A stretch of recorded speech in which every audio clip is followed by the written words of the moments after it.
우리 출애굽기 13장 18절 같이 함께 읽겠습니다. 시작. 그러나 하나님께서 홍해의 광야길을 통해 백성을 인도하시니 이스라엘 자손이 이집트 땅에서 나와 무장을 하고 올라가니라. 예. 자, 이스라엘 백성이 이제 빠져나가게 된 겁니다. 근데 오늘은 제가 시내 산으로 가는 여정에 대해서 여러분에게 말씀을 드리려고 그래요. 요거 보신 적 있죠? 이게 우리 흠정역 성경 뒤에도 나온단 말이에요. 그리고 에스라 성경 사전에도 나오고요. 근데 이제 이게 지금 일반적인 출애굽 경로라고 하는 거예요. 보통 저도 신학교 다닐 때 이렇게 배웠고요. 아마 대부분 다 이런 식으로 출애굽이 됐을 것이다. 그렇게 배우죠. 자, 그래서 여기 홍해 보이시죠? 이것도 홍해예요. 수에즈만하고 아카바만. 이것도 다 홍해예요. 근데 일반적으로 사람들이 어떻게 생각을 했냐면, 자, 여기 람세스 거기서 출발해가지고 숫꽃, 그 다음에 요 수에즈만을 건너서 쭉 내려갔다는 거예요. 쭉 내려가면 뭐가 있냐면, 이 반도를 오늘날 뭐라 그러냐면 시나이 반도. 들어보셨죠? 이 시나이 반도 아주 남쪽 가면은 거기에 높은 산이 있는데, 2000m가 넘어요. 근데 이제 이게 시내산이다. 이렇게 이제 보통 얘기를 하는 거예요. 그래서 여정이 이런 식으로 내려가는 거였다. 이렇게 이제 얘기들을 하는 거죠. 그런데 여기가 시내산이라는 것을 사실 누가 정했냐면요. 누가 정했을 것 같아요? 요 시내산을 여기로 정한 사람은 사실은 콘스탄틴이라는 로마 황제 아세요? 그 로마 황제 어머니 헬레나가 있는데요. 이 여자가 그 기독교에 관심이 많았어요.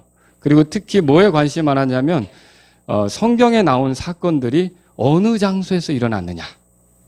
그래서 이런 데 관심이 많았기 때문에 이것저것 여행을 하면서 찾아다니고 이렇게 했는데 바로 그 여자가 이쪽에 와서 보니까 뭐 떨기나무 같은 것도 보이고 뭐 이렇게 하니까 여기를 시내산이라고 사실은 정한 거예요. 그리고 나중에 여기 이제 수도원도 생기는 거고요.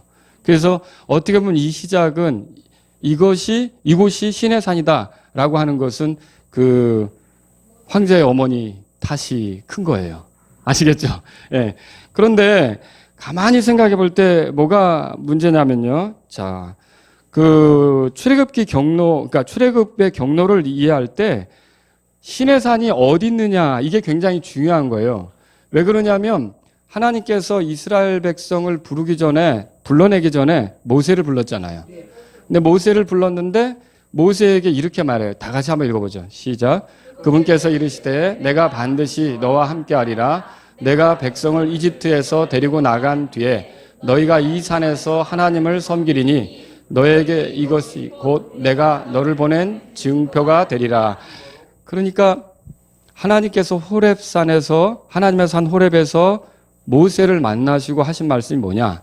너가 반드시 그 백성을 데리고 이 산으로 올 거고 이 산에서 나를 섬긴다 이거죠. 그러면 사실 출애굽의 이 그 경로는 어느 방향으로 가는 거예요? 물론 최종 목적지는 가나안이지만 어디로 가야 되는 거예요? 시내산 호렙산으로 가야 되는 거죠. 그래서 이 위치는 상당히 중요한 거예요. 거기 가서 율법도 받잖아요. 십계명도 받는 거고요. 그런데 모세는 어디 사람이냐? 어디서 살았느냐? 특히 파라오가 죽이려고 했을 때 도망쳤잖아요. 근데 어디로 도망갔습니까? 미디안 땅으로 도망갔어요. 그래서 여기 출애굽기 2장 15절에도 같이 읽어보죠. 시작.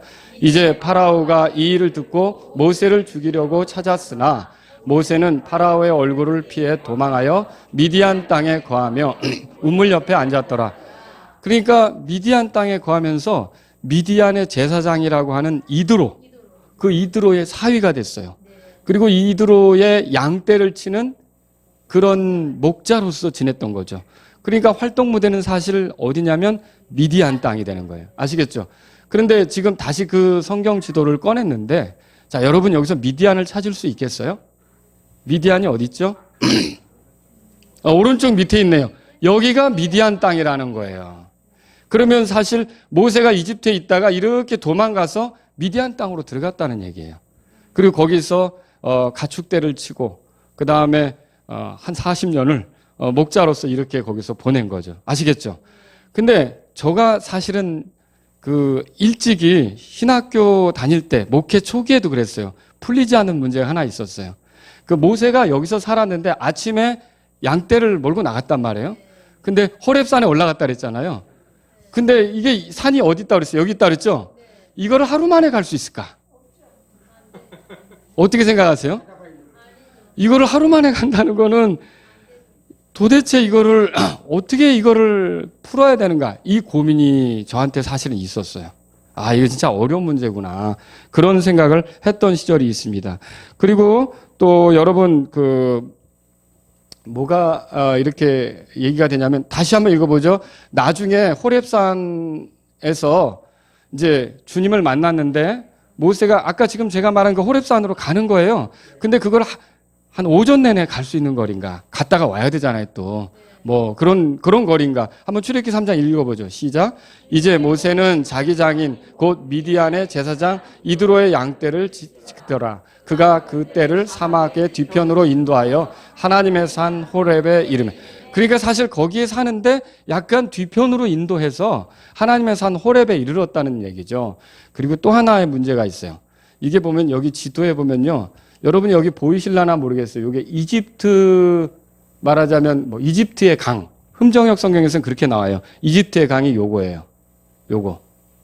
그러면 실제로 이 유다 땅에서 이집트로 가려면 이 강을 넘어가는 거예요. 이 강을 넘어가면 거기서부터 이집트라는 거죠. 그러니까 출애굽이라고 하는 거는 적어도 이 강을 벗어나야 되는 거예요. 이 강줄기가 여기 막 이렇게 퍼져 들어가요. 근데 이집트의 강을 넘지 않고 출애굽했다고 할 수 있는 것인가? 그런 이제 의문이 드는 거죠. 네? 그리고요, 또 여러분 보시죠. 정확한 성경이 또 이렇게 얘기하고 있어요. 한번 갈라디아서 4장 25절인데 이거 읽어본 적 있으세요? 다 같이 한번 읽어봅시다. 시작. 이 하갈은 아라비아에 있는 신의 산이요 지금 있는 예루살렘에 해당하는 곳으로 자기 아이들과 더불어 속박 중에 있느니라. 이 구절을 보니까 신의 산이 어디 있다고 그래요? 아라비아에 있대요. 그렇죠? 그럼 신의 산의 정확한 위치는 어떻게 보면 아라비아에 있다는 것이죠. 아라비아. 그럼 아라비아는 어디냐면 이거예요. 사우디아라비아 아시죠? 예, 아라비아가 이거예요. 그런데 그 아라비아의 서쪽에 뭐라고 써 있어요? 영어로? 미디안이라고 써 있죠. 그러니까 어떻게 보면 신의 산의 위치는 이 시나이 반도가 아니라 아라비아 그리고 모세가 살았던 미디안 땅과 관계가 있을 것이다. 어떻게 정리가 되겠어요? 그런 생각을 하는 거죠. 그럼 우리가 그동안 알고 있었던 게 조금 뭔가 안 맞는 것일 수 있다. 그런 생각을 해볼 수 있는 거죠. 특히 제가 아까 이집트의 강 얘기를 했는데요. 자, 여기 보면 시나이 반도는 이집트의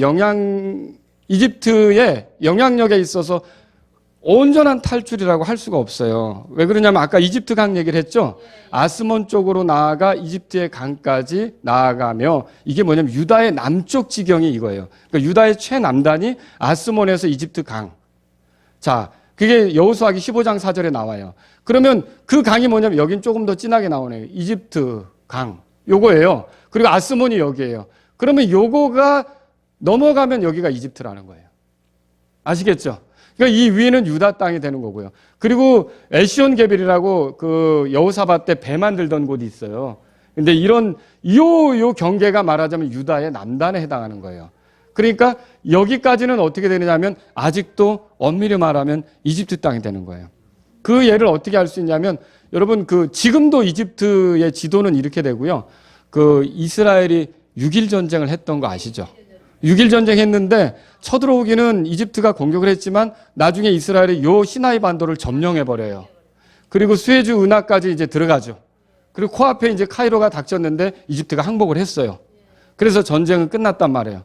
그러면 전쟁이 끝났으면 우리가 생각하기에 이걸 점령했으니까 우리 땅이라고 계속 이스라엘이 주장할 수도 있는데 성경에 보니까 여기 아까 얘기했잖아요. 아스몬에서 이집트 강 그게 최남단이고 에시온 게벨까지 이 홍해까지 이르는 대에서 홍해까지 이르는 길이 이스라엘의 남단이라고 하니까 참 성경적이에요. 욕심을 안 부리더라는 거죠. 욕심을 안 부리고 어떻게 하냐면 이 땅을 도로 이집트에게 돌려주는 거예요. 이게 뭐예요? 대대로 이 땅은 누구네 땅이라는 거예요. 이집트 땅이라는 거죠. 그러면 출애굽이 온전히 이루어지려면 이 땅을 벗어나야 되는 거죠.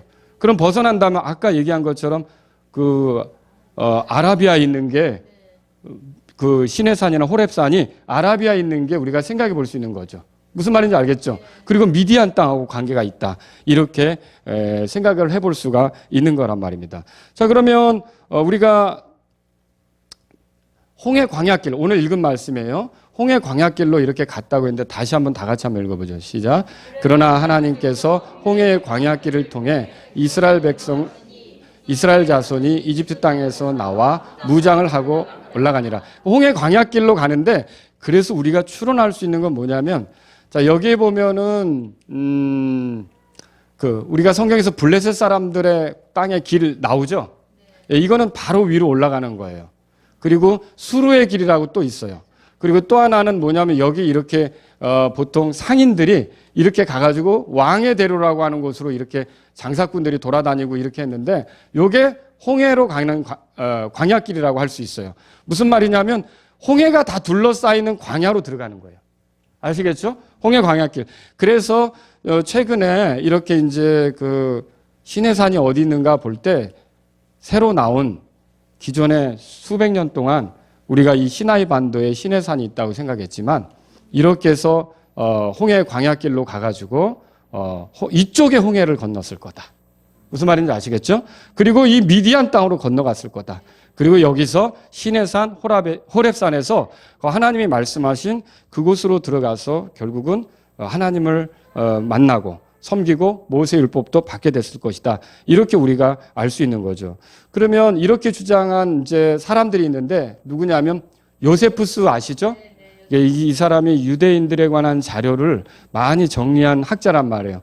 근데 이 사람이 유대 고대사라는 책에서, 이게 유대 고대사인데요, 여기에 뭐라고 써놨냐면 이렇게 써놨어요. 시내산은 아라비아의 미디안 지역에서 제일 높은 산이다. 제일 높은 산이다. 아시겠죠? 그래서 그렇게 써놨고요. 또 다른 사람은 론 와이어트라고 하는 사람이 있어요. 이 사람은 원래 안식일 교인인데요. 세계 그 성경의 유물, 이런 걸 찾아내는 것에 되게 관심이 많았어요.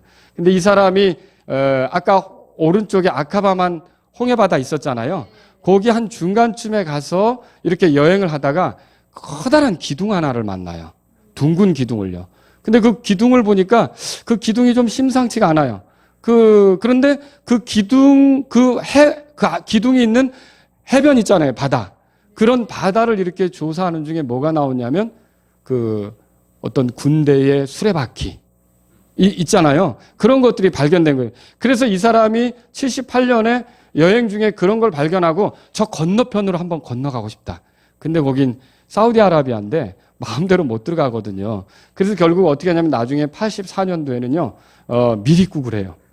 그래가지고 열심히 조사를 하다가 나중에 아주 죽을 고비 넘기고 결국 추방당하고 이런 일들을 만나게 되죠. 그래서 그 사람이 무슨 이 디스커버리라고 하는 그런 이제 책에 뭘 내놨냐면 이게 뭐예요? 시내산은 아라비아에 위치해 있다. 이게 시내산이다라고 사진까지 찍어 올린 거죠. 그래서 이 사람이 이제 그렇게 또 발표를 했고요. 또 우리나라 사람 중에 또 한 사람이 있어요. 이 김승학, 이분은 이제 장로님이라고 하는데 이 사람은 한의학을 전공했던 분이에요. 근데 이분이 사우디아라비아의 왕실 주치의가 됐어요. 침 놓는 분인데. 근데 이분이 거기서 지내면서 미디안 땅에 관심을 갖기 시작했어요.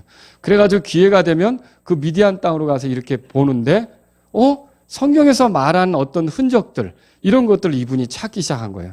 그래서 이분은 우리나라에 돌아와서 결국 뭐 했냐면 떨기나무라는 책을 써가지고 시내산의 정확한 위치는 시나이 반도가 아니라 미디안 땅, 아라비아다. 이거를 이제 이 사람이 써놓기 시작했고, 최근에 그 외에는 창조과학 계획, 여러분이 또 아시는지 모르겠어요. 김명현 박사님이라든지 이런 분들도 이렇게 이제 같이 주장을 하기 시작했던 거죠. 자, 그러면 정확히 말하면 이런 거예요. 홍해바다 보이죠? 이집트가 있어요. 그리고 시나이 반도가 있고, 지금 여기가 전통적으로 시내산이라고 알려진 거죠. 그런데 실제로는 미디안 땅, 아라비아인데 여기 미디안에서 제일 높은 산이 뭐냐면 자발 알 로우즈라고 하는 산이에요. 자발 알 로우즈 산. 이름 어렵죠? 이 산이 제일 높아요. 이 산도 역시 2000m가 넘는 굉장히 높은 산이다라고 하는 것이죠. 그런데 그러면 만약 이게 사실이라면 지금까지 성지 순례 여행한 사람들 어떻게 하죠? 시내산에 올라가서 이렇게 손 흔들고 기도하고 막 목사님들 그런 사진 많이 찍던데 다시 해야 되겠죠. 그쵸? 예. 근데 여기에 들어가기가 쉽지 않아요. 자, 이제 그 시내산으로 추정되는 산을 보여드릴게요. 그러니까 제가 지금 말씀드리는 거는 이거는 다 뭐 제가 무슨 재주가 있어 이런 자료들을 만들어낼 수 있습니까? 이미 다 나온 자료들을 가지고 여러분들이 이해하기 좋게 이렇게 말씀드리는 건데 이 사진을 보세요. 이게 시내산 꼭대기예요. 자발 알 로즈 이 정상에 올라온 건데 이 정상에 올라오니까 특이한 게 있어요. 여기가 탔어요. 뭐 생각나는 거 없으세요? 시커먼 거예요. 우리 한번 하나님 말씀 보죠. 주께서 모세를 만나주실 때 어떻게 했나요? 출애굽기 19장 18절 다 같이 읽겠습니다. 시작. 시내산이 온통 연기로 자욱하니 이는 주께서 불 가운데로서 그 위로 내려오셨기 때문이라. 그곳의 연기가 화로의 연기같이 위로 올라가고 온 산이 크게 진동한. 그래서 지금도 여러분이 뭐 구글 어스로 이렇게 보든지 한번 찾아보세요. 관심이 있으면. 그런 지금도 이 산 꼭대기는 시커먼 거예요. 다른 데랑 다르게. 아직까지도. 그래가지고 다른 데랑 산이 어때요? 색깔이? 예, 조금 다르죠. 예. 그래서 이 정상은 이렇게 좀 불에 그을린 것처럼 지금도 되어 있다라고 하는 것이죠. 자, 이 산의 모습을 지금 보여드린 거고요. 그리고 여기에 가면은 또 호렙산이라고 그랬으니까 엘리야의 동굴이 있어야 되겠죠. 한번 이거 열왕기상 19장 엘리야가 이세벨이 죽인다고 하니까 낙담을 해가지고 도망갔잖아요. 어디까지 갔어요? 호렙까지 갔죠. 한번 읽어보시죠. 시작. 그가 일어나고 먹고 마시고 그 음식에 힘을 의지하여 밤낮으로 40일을 가서 하나님의 산 호렙에 이르니라. 그가 거기서 한 굴에 이르러 거기서 머물렀더라. 보라, 주의 말씀이 그에게 임하여 그에게 말씀하시기를 엘리야여 내가 여기서 무엇을 하느냐 하신. 그러니까 그 호렙산에는 엘리야가 가서 있었던 굴이 있을 거란 말이죠. 근데 신기하게도 여기 여 뒤에 보이는 게 시내산일 거고요. 이 앞에 거는 호렙산이에요. 그 시내산하고 호렙산은 원래 같은 산인데 봉우리가 틀려요. 조금 있으면 보여드릴게요. 여기 동굴이 보입니까? 네. 아주 조그맣게 뒤에 앉으신 분은 안 보일 수도 있는데 굴이 보이는 거예요. 그죠? 네. 굴이 거기 하나 있어요. 그리고 이게 지금 그거예요. 요거는 이제 교회와 신앙이라는 잡지에서 자료를 올려놓은 건데 같은 산이에요. 근데 여기 위에 시커먼 거 있죠? 이건 시내산이고 요와 같이 붙어 있는 게 호렙산이에요. 아까 그 동굴이 여기 있단 말이에요. 아시겠죠? 근데 이 동굴을 좀 더 자세히 보면 이렇게 돼 있어요. 들어가게 돼 있어요. 한 높이는 한 4m 정도나 되고 그 안으로 들어가서 비를 피할 수도 있고 거기서 뭐 기도할 수도 있고 이런 동굴로. 그래서 이렇게 아마도 엘리야가 그 동굴에 그 호렙산에 왔었더라면 이 동굴에 있었지 않았을까라고 생각되는 동굴이 하나 거기에 있다는 거죠. 아시겠죠? 그리고 또 뭘 볼 수 있느냐면요, 여러분. 이스라엘 사람들이 그 아래서 진을 쳤잖아요. 근데 거기는 지금 사람이 많이 살지는 않거든요. 그런데 그곳에 어떻게 돼 있냐면 사람이 집단 생활을 했던 흔적이 있는 거예요. 우리 다 같이 출애굽기 19장 1절 2절 같이 읽어보죠. 시작. 그들이 시내 광야에 이르렀더라. 그들이 르비딤에서 떠나 시내 사막에 이르러 광야의 장막을 치되 이스라엘 사람 이게 셋째 달에 나왔다 그러면 거의 오순절쯤 되는 거예요. 아시겠죠? 이때쯤 결국 이 사람들이 여기 머물게 되는데 거기서 발견된 유적들, 뭐 그릇 같은 거 있잖아요. 사람들이 생활했었던 그런 흔적들, 도구들 이런 것들이 거기서 이제 나왔다는 거죠. 이런 것들이 나왔어요. 그리고 자, 요거는 또 아까 제가 말씀드린 우리나라 한의사 주치의하셨던 분, 이분이 그곳에 관심이 있어서 간 건데 지금 뭘 가르치고 있냐면 여러분 보이실래나 모르겠어요. 여기 보니까 촛대 있잖아요. 그 성소에 있는 촛대, 그 그림이 여기 있는 거예요. 이게 돌에 이게 왜 거기에 가서 우리가 촛대 있잖아요. 촛대 그 그림이 여기에 새겨져 있고 다양한 그런 그림들이 여기에 있는 거죠. 그래서 여기에 왜 히브리인들이 쓰는 그런 표식 이런 것들이 여기 있느냐, 거기에 왜 이런 것들이 있느냐, 이분이 이제 궁금해하기 시작했던 거죠. 그래서 더 그쪽을 연구하기 시작한 거였어요. 자, 그 다음에 또 여러분 그 시내산 아래서 모세가 법을 받으러 올라간 사이에 이스라엘 백성이 했던 게 뭐죠? 송아지를 만들어서 막 숭배했잖아요. 그러니까 나중에 모세가 내려와서 깨뜨렸잖아요. 그죠? 깨뜨렸단 말이에요. 그런데 거기 보면 송아지, 한번 다 같이 읽어보죠. 출애굽기 32장. 시작. 너는 내려가라. 내가 이집트 땅에서 데리고 나온 내 백성이 스스로 부패하였느니라.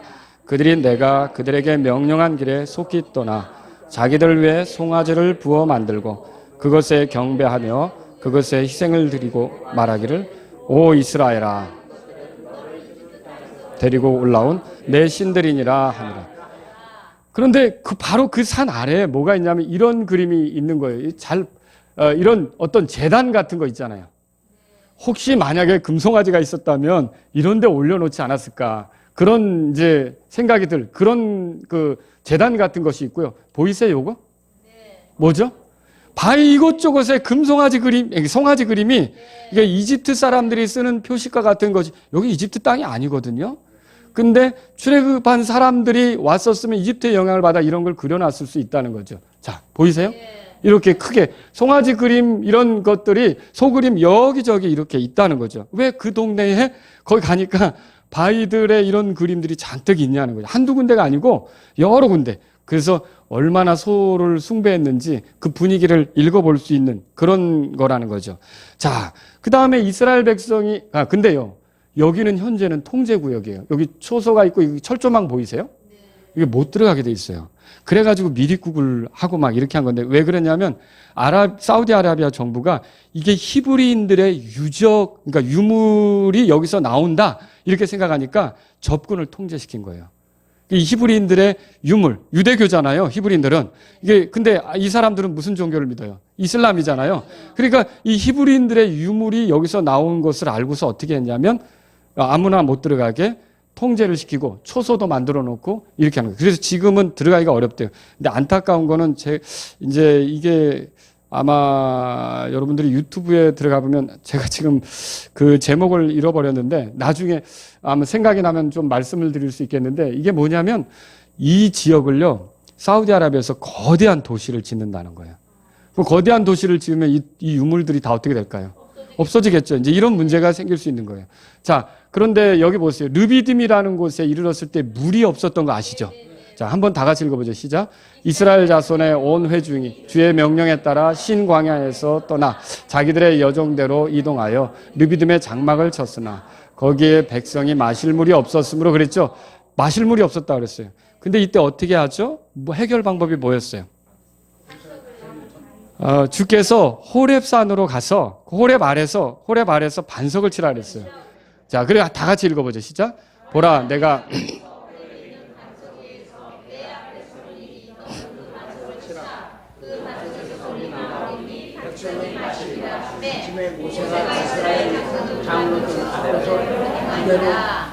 예, 호렙에서 반석을 치라는 거죠. 호렙에 있는 반석. 근데 그 호렙, 아까 거기 호렙산 있잖아요. 그 아래 뭐가 있냐면 이런 반석이 있어요. 어마어마하게 큰 거예요. 이 차가 이렇게 보니까 별로 작아 보이죠? 근데 이 거리가 상당하거든요. 여러분 보여줄게요. 근데 이 반석을 가까이 가서 보면 이렇게 돼 있어요. 둘로 쪼개져 있어요. 그러니까 이게 여러분 여기 근데 또 놀라운 건 이 아래 가보면 어떻게 되냐면 물에 의해서 바위들이 깎여간 흔적 있잖아요. 그러니까 이렇게 제가 치과에 갔더니 저보고 그 의사 선생님이 그러는 거예요. 왜 칫솔질을 그렇게 하셨어요? 왜요? 이게 저는 닦는다고 열심히 닦았는데 그랬더니 이 안쪽에 마모가 됐다는 거예요. 그 결이 칫솔질을 어떻게 세게 했는지 결이 갔다는 거죠. 그러면서 저한테 부드러운 칫솔을 선물로 주더라고요. 살살 닦으세요. 그래도 됩니다. 그러니까 이게 닳았다는 거죠. 근데 물이 쏟아지면서 이 바위들을 치고 긁고 이렇게 했던 흔적들이 있다는 거죠. 그러면 이게 좀 더 가까이 가면 얼마나냐? 얼마나 크긴지 아시겠죠? 사람이 이렇게 그 사이에 끼일 만한 그런 엄청난 바위라는 거죠. 이게 거기에 말하자면 호렙 아래 이런 특별한 반석이 거기에 있다는 것이죠. 자, 여러분 그래서 바로 아까 자발 알 로우즈 이 산이 신의 산일 거라고 추정을 하는 거예요. 그러니까 추정해요. 그런데 어디까지는 우리가 그 시대에 살지는 않았으니까 가장 적절한 장소일 거라고 생각하는 거죠. 그리고 지금도 많은 사람들이 이제는 점점 이곳이 신의 산일 거다 이런 추정을 하는 거예요. 근데 이 신의 산을 향한 여정에는 크게 세 가지가 있어요. 아까도 말씀드렸지만 잘 보세요. 여기 이제 그 고센 땅에서 나와가지고 가는데 블레셋 사람들의 그 땅에 가는 길, 블레셋 사람들. 그리고 이게 아까 수르로 가는 길. 그리고 하나가 뭐냐면 여기에 지금 희미하게 점선이 보이는데 여러분 눈에 지금 안 보이실 거예요. 이게 뭐냐면 그 상인들이 다니는 그런 홍해를 둘른 그런 광야의 길이 되는 거예요. 그럼 이스라엘 백성은 어떻게 이동했을까 싶을 때 바로 여기서 나와가지고 이 길을 부지런히 갔다는 거죠.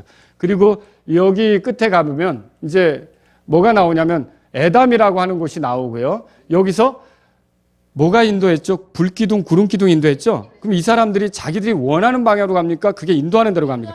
인도하는 대로 가죠. 근데 그 기둥이 이리 건너가도 되는 거를 이쪽으로 내려가더라는 거죠. 그럼 여러분 대답해보세요. 왜 내려갔을까요? 해결할 문제가 있죠. 뭘 해결해야 돼요? 이집트 사람들을 해결해야 되죠. 이집트 사람들을 처리하지 않으면 계속 쫓아올 거 아닙니까? 그러니까 하나님께서 심판을 집행하셔야 되잖아요.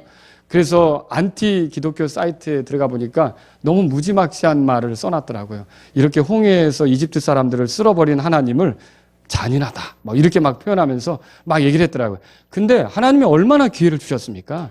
그죠? 회개할 기회를 주셨죠. 그런데도 하나님을 대적하여 고집을 부린 거 아닙니까? 그들이 심판받을 때가 온 거죠. 그래서 요 아카바만, 요 중간쯤으로 이렇게 들어오게 된 거예요. 이 사람들이. 자, 이 사람들이 이쪽으로 들어왔는데, 여기 이제 한번 보죠. 출애굽기 13장. 우리가 지난번에 본 성경 구절이에요. 보이십니까? 다 같이 한번 읽어봅시다. 시작. 이동하여 광야 끝에 있는 에담의 진을 치니라.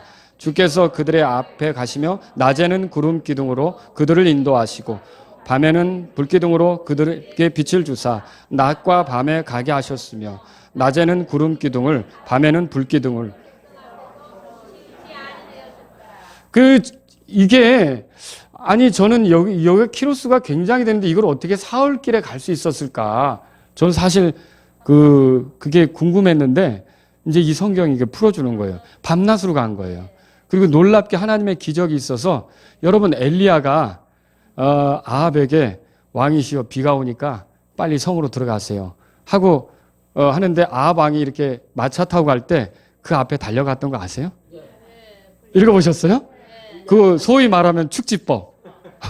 엘리야가 축지법을 썼잖아요. 말하자면 엄청나게 빨리 달려갔다고요.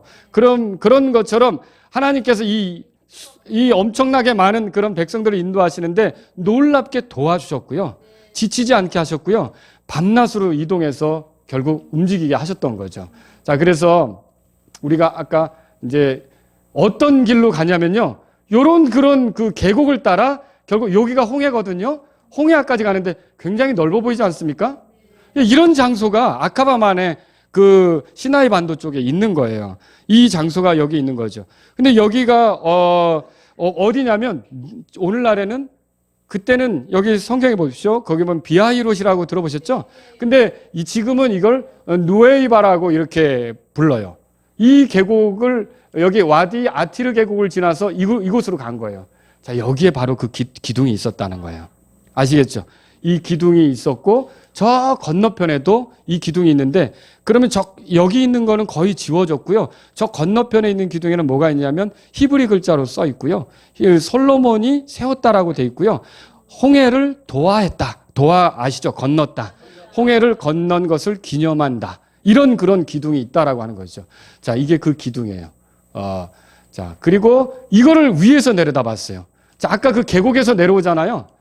이게 시나이 반도 쪽이에요.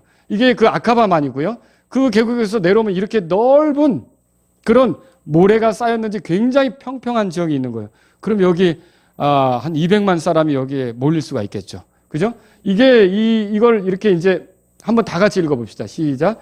파라오가 이스라엘 자손에 대해 말하기를 그들이 여기에 딱 들어가면요. 나갈 수가 없어요. 이게 왜 그러냐면 보세요. 이 지형을. 여기 다 산이에요. 그리고 이것이 믹돌이라는 곳이에요. 믹돌은 이집트 사람들의 그 주둔지가 있는 곳이에요. 그러니까 부대가 있는 곳이에요. 그러니까 어떻게 보면 여기에서 이리 북으로 올라갈 수도 없고 어떻게 할 수도 없는 거예요. 이 계곡을 따라 이렇게 들어오는 거죠. 자, 그럼 여기에 있으면 딱 갇히는 것이죠. 그죠? 예. 근데 놀랍게도 여기에 갇혔는데 들어가 보니까 앞은 바다고 어떻게 하냐는 거예요. 백성이 난감하죠. 이스라엘 백성이 참 난처한 상황에 처해지게 된 거죠.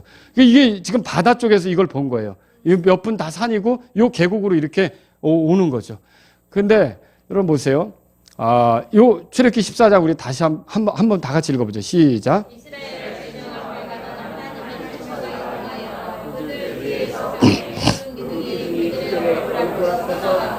그들의 뒤에서 사람들이 진영과 이스라엘 진영 사이에 강도하니라. 그것이 저들에게는 공과 흑암이 되었고 이들에게는 밤에 빛을 주었으므로 밤새도록 적대하는 미션에 가까이 계속하였더라. 예, 그러면 지금 무슨 말이냐면 이 계곡 있잖아요. 이스라엘 백성이 여기 있었고 이집트 군대가 쫓아왔을 거 아닙니까?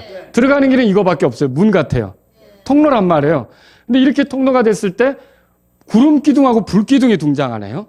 그래서 이쪽으로는 불 기둥만 있으면 여기도 환할 거 아닙니까? 그러니까 구름 기둥이 같이 떠서 이쪽에는 어둡게 만들고요. 말하자면 이쪽은 불 기둥이 있어서 이쪽은 환하게 해주고요.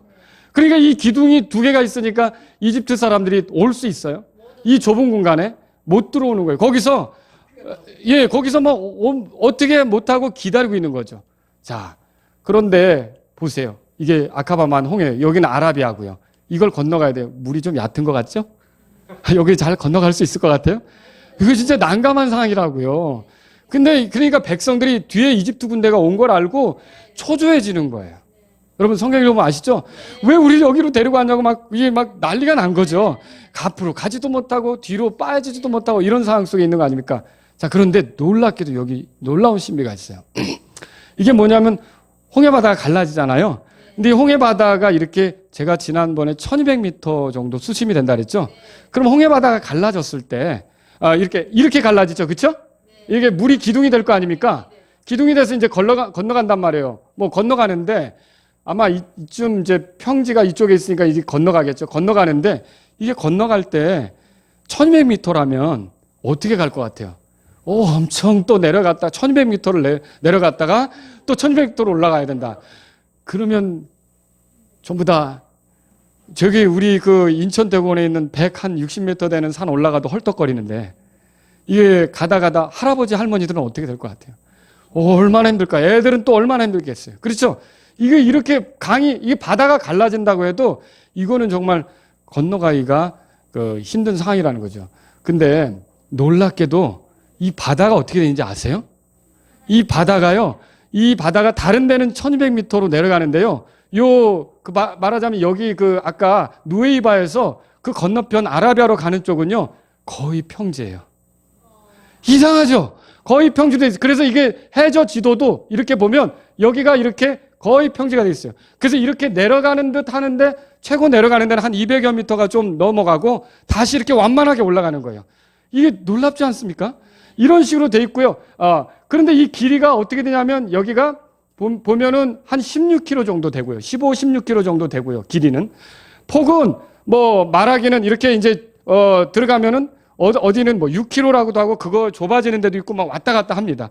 근데 나머지는 어떻게 하면 절벽처럼 떨어지는 거예요. 근데 거기에 이렇게 물이 탁 솟구쳐서 이 사람들이 건너갈 수 있도록 한 거죠. 놀라운 일 아닙니까? 하나님께서 이렇게 해서 이스라엘 백성이 여기를 힘들지 않게 싹 건너가게 했어요. 그 다음에 뒤에 있던 불기둥, 구름기둥을 치워버린 거죠. 그러면 이집트 군대가 어떻게 하겠어요? 쫓아오겠죠, 이제. 그래서 쫓아와서 이리로 들어간단 말입니다.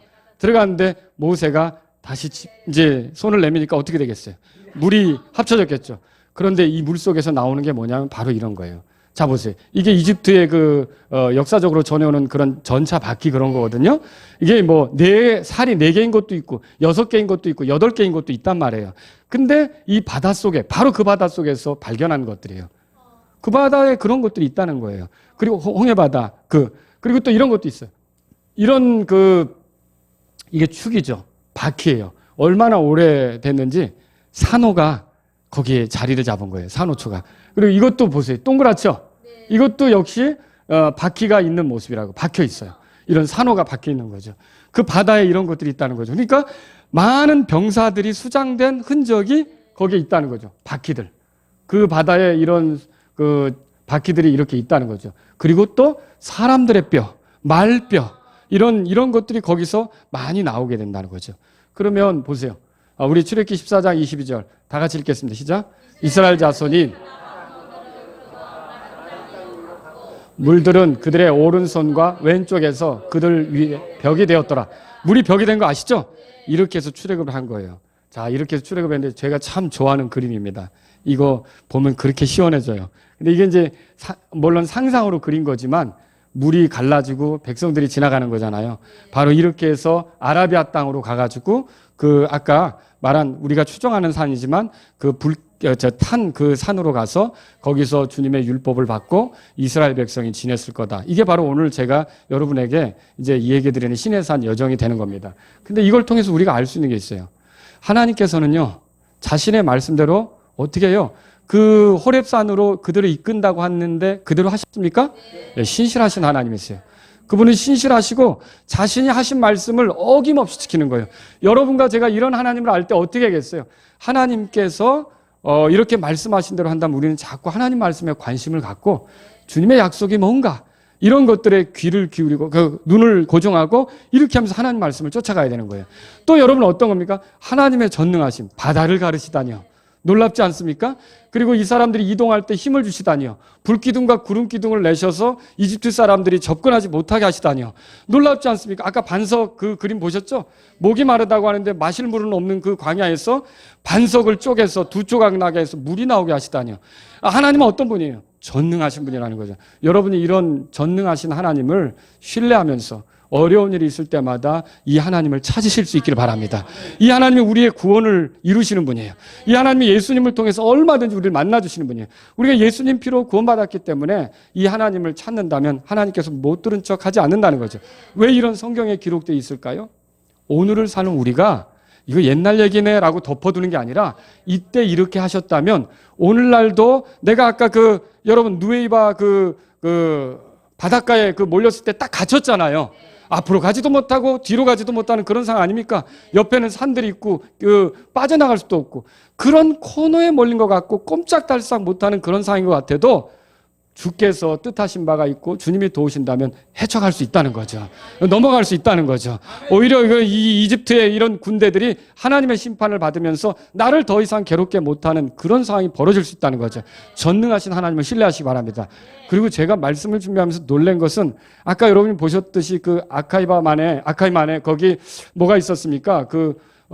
바다의 수심 깊이가 다른 데는 1200m지만 하필이면 거기만 완만하게 무슨 길을 닦아놓은 것처럼 하나님께서 미리 거기다 준비해 놓으신 것 같아요. 그리고 그리로 모신 거예요. 이게 보면 참으로 섭리하시는 하나님이시구나. 미리미리 다 만들어 놓고 언젠가 그런 일을 하시려고 그쪽으로 몰아가시고 이야 놀라우신 하나님이시구나. 그리고 우리 인생 가운데서 우리는 생각할 때 우연이라고 느낄지 모르지만 아마 이스라엘 백성은 왜 여기로 왔어? 라고 했지만 거기가 너희들이 건너갈 길이야. 하나님은 그런 거라는 거죠.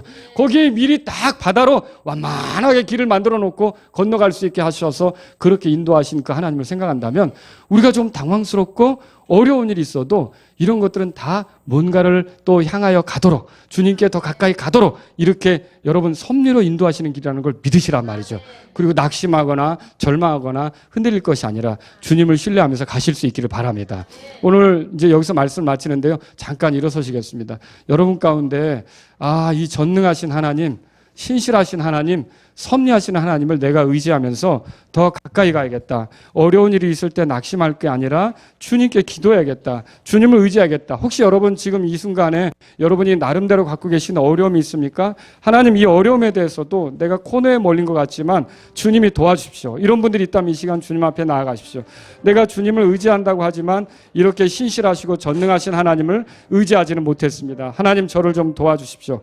이렇게 전능하신 하나님을 여러분이 신뢰하기를 원할 때 이 시간 하나님 앞에 나아가시기 바랍니다. 오늘 말씀을 생각하면서 여러분이 주님께로 나아가는 시간 되면 좋겠습니다.